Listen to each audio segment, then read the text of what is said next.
2026ஆம் ஆண்டுக்கான சட்டசபை தேர்தல் பெரும் பரபரப்பை ஏற்படுத்தியிருக்கும் சூழலில் 2026ஆம் ஆண்டுக்கான தேர்தல் வாக்காளர் பட்டியல் திருத்தும் பணி மத்திய தேர்தல் ஆணையம் அறிவிப்பு. இதற்கு பிரபலமான பெயர்தான் எஸ்ஐஆர் சார். இதை எதிர்த்து தமிழகத்தில் அனைத்து கட்சிகள் கூட்டம் நடைபெற்றது.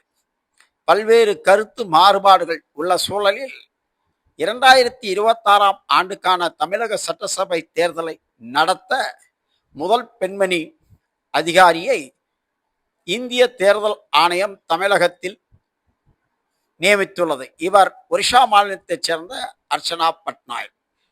எஸ்ஐஆர் படிவத்தை பூர்த்தி செய்யாதவர்கள் பெயர் வாக்காளர் பட்டியலிருந்து நீக்கப்படும் என்ற ஒரு அறிவிப்பை அறிவித்துள்ளார்.